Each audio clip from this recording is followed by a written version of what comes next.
All right, we're going to do a special recipe here. We're going to do a recipe of green beans that my grandmother on my mom's side had done for years at every family gathering. And it's a relatively simple recipe, but I'm not sure how many people have actually had it. But I've got a 2-pound bag of fresh green beans, and then I've got 2 cans of tomato paste. What are these, like 8 ounce? 6 ounce. Then I got 2 cans of mushrooms, it's 4 ounce. A couple of pretty good sized sweet onions, and I had some leftover onions from another recipe, and then we're going to do some bacon as well. And this is probably going to be about 4 or 5 strips of bacon we're going to cut up and put in here. And then I've got a 6.4 pound 2 rabbits that we're going to pressure cook first for about 10 minutes, and we're going to wrap it in bacon. It's already sliced up, so there's, a bunch of legs and breasts and neck, that kind of thing. And they're going to be wrapped in bacon, and we're going to go put them on the grill. That's going to be fantastic. So what we start with first is we make some liquid. It's 4 cups, and then there's 2 chicken bouillon cubes and 1 beef bouillon cube. We put that in the pressure cooker, and then we take and I can take about 2/3 of that bag of rabbit and put it in the pressure cooker. This is a smaller pressure cooker, so it can't fit both rabbits. And then I've already got the fire started out there, the charcoal, so I got to get this moving. And then we'll just dice up the onions and cut up the bacon and fry that first. And then we just start combining all the elements together, and away we go.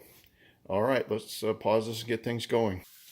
So I decided to just do the legs and the loins for about 10 minutes, and I'm going to leave the back and chest cavity, and I'm going to do them 15 minutes, and we're going to make a pulled rabbit for barbecue for another time. That's really fantastic when we do that. So now I'm going to go ahead and put the cover on and put it over high heat until it starts rocking, and then I turn it back a little bit and just do it for 10 minutes. So for the bean preparation, you've got to take the stems off. And then we're going to stick this in the microwave for what, like 10 minutes? Yep, for 10 minutes. And that'll kind of shorten the overall process. And then we can go ahead and get the onions and everything going. But we're not in a big hurry here because we've got to, like I said, get through the pressure cooker process and then get them out there on the grill. But the nice thing about these beans, you can kind of let them simmer, and they'll, the green beans, and then they'll just be wonderful. Now, I use a charcoal chimney. Basically what you do is you put some newspaper down in the bottom. You just stick the charcoal in the top, and then you just light the newspaper, and it ends up lighting the charcoal very efficiently. And I have to admit, normally when I wrap the rabbit in bacon, I stick it over in my smoker, and I'll smoke it for an hour or so. But today we're doing an abbreviated thing because we're getting started late today. And so I'm just going to put them over the grill, because the pressure cooker already is going to kind of break the rabbit down and make it less tough. And then we're just going to be adding some flavor from the grill and having, the fire kind of caramelize the bacon and, put the juices into the rabbit. It's going to be fantastic. So and by the way, I just use Kingsford charcoal. I try to buy it on sale, like Memorial Day. You get it half price, all the big box stores, and so I'm about ready to stock up again. But I keep a nice big stock of Kingsford charcoal.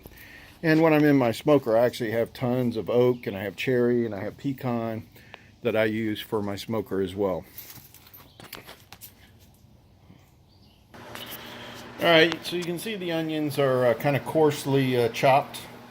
And then a little bit of olive oil in the bottom of the pan. And then we got the bacon getting chopped up here. Similar thing, coarsely chopped.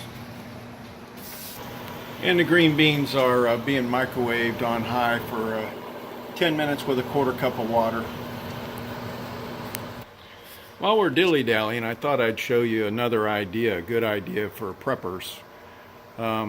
I love these battery racks. I have one upstairs and one downstairs. There are several different brands that make these things, but I bet you I've had this one for a long time, 10 plus years.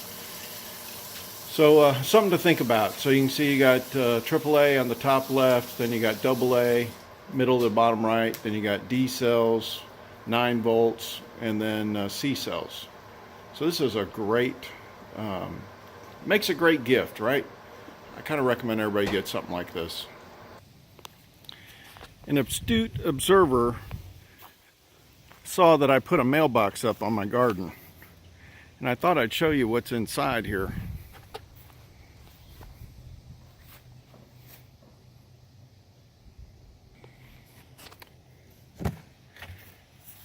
So the first thing you see is some gloves, his and hers. And then, believe it or not, we've had all kinds of gardening tools and we could never find the stupid things because we always put them in a different spot. So I've got a big old collection of actually duplicates, triplicates of everything. You know, there's some claws. I got some really nice little digging tools. You got like a screwdriver looking thing. So there's a little bit of everything in here. And I think there's 3 different sets. So I got them all in one place now. I think this is kind of a cool thing everybody should consider for their garden. I struggled with trying to figure out where I wanted to put this thing, but this looks like about the best spot. It's close to where the door is going to be, and it's I'm hoping I don't run over it when I'm mowing or run into it. But anyways, I think this is a cool idea. I saw somebody else had this in their garden. I said, I got to do this. I've had this mailbox for probably 6 months, and finally got my fence up so I could stick this thing up on it. Originally I was just going to stick a post out here, but I decided I need a fence after the rabbits were eating all my hard work out here. So the pressure cooker's rocking. We got onions and bacon sizzling. And we just took the green beans out of the microwave, so we're kind of stirring them up, seeing where they're at. But, oh, we got to set the timer for this. Did this just start? Oh, okay. All right. So anyways, the neat thing about pressure cookers is you're actually raising the cooking temperature, because normal boiling is 212 degrees, and I'm assuming this one might be about 15 psi, which I think gets it up to about 240 degrees. And so you just decrease the cooking time, and it's an excellent way to tenderize some tough meats, and this gives you a good start for like rabbit. Rabbit is a very lean meat and can seem tough to some people, but when you cook it in stews or you pressure cook it like this and then stick it out on the grill, it ends up being very nice. So normally we use 2 14.5-ounce cans of green beans, and my wife normally uses 1 can as a measuring cup, and she uses that of water, and then the other one is drained. So in this case, since we're doing 2 whole pounds of green beans, we're not exactly sure how much we're going to be adding, but it may be close to, 2 cans or near 32 ounces. But the way we do this is you're just trying to make it thick, almost like spaghetti sauce type thing. So you're not trying to make it like a soup. And so you just measure it until you see that it has turned out the way you want it. Okay, the 10 minutes is up, and so we take it off the burner so it can cool down rapidly. And after I see that it's kind of stopped rocking here, you can either let this cool off naturally to where there's no pressure, but I usually just release it just carefully here.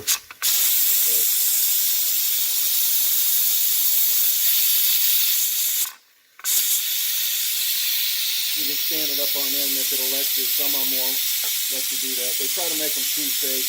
If this thing's over full, this could be a problem and it'll start spitting. But this isn't super full, so I can get away with doing this. This is a real quick way to depressurize. Alright, so when the steam slowed down, I went ahead and took the little rocker off. And there's a little interlock here. When that releases, that means that it's not pressurized anymore. We can go ahead and take the lid off. Alright, so here's the nearly finished product. So now we're going to take this out and we're going to put it in like a little baking pan, and that way we can wrap things in bacon.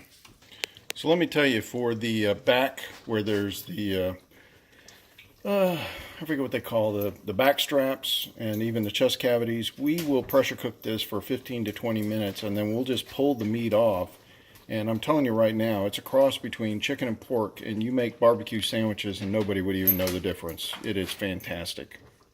All right, so here's the recipe. So since we didn't use canned green beans, we actually had to add some salt because the canned green beans already come with a lot of salt. But this is looking really good. I like it.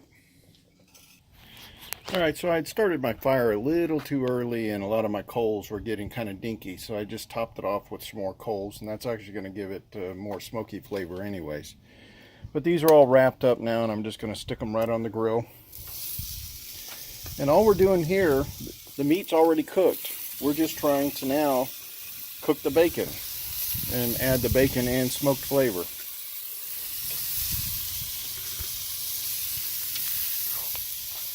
Ooh, you're making my eyes water.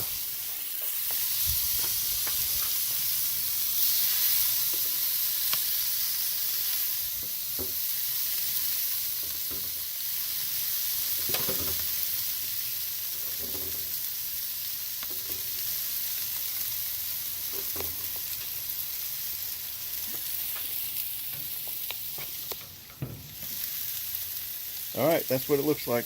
I think I was maybe pointing off somewhere else, but I was grabbing some of the little pieces and chewing on them, so I got a little distracted. Sorry about that. By the way, don't skimp on the bacon. I really like this bacon. It's super thick, and it works great for putting in the smoker on different items and even on the grill with the rabbit. It's a great bacon. You can get this at Sam's Club, even Kroger. Okay, I had to come down here and lower the grill a little bit because the bacon is putting off a lot of fat. So I'm going to go ahead and give these a quick flip over. Keep an eye on these because these are, like I said, the meat's already cooked. Sorry, this is really hard to do two things. I'm sitting here trying to hold the camera and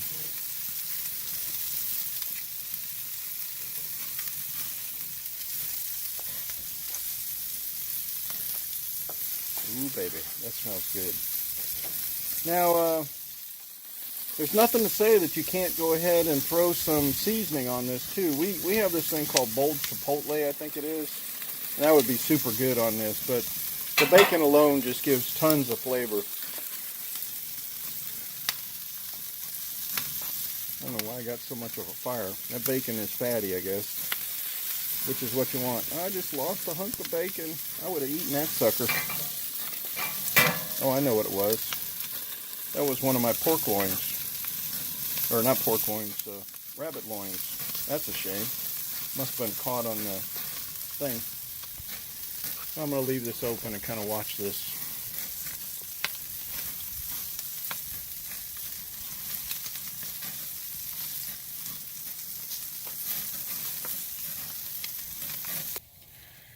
Alright, so this is like cooking away. It won't take that long because that's pretty high heat in there. You know what would have really been good with this? I had lots of room on the grill here. I could have thrown some bratwurst, and bratwurst would be excellent with this meal as well. Some sausages or some Italian sausages, even the spicy ones. I really like those. So, had to keep that in mind next time because I had lots of space in the grill. Might as well fill it up when you're doing stuff like this. All right, there you go. Dang, that looks so good.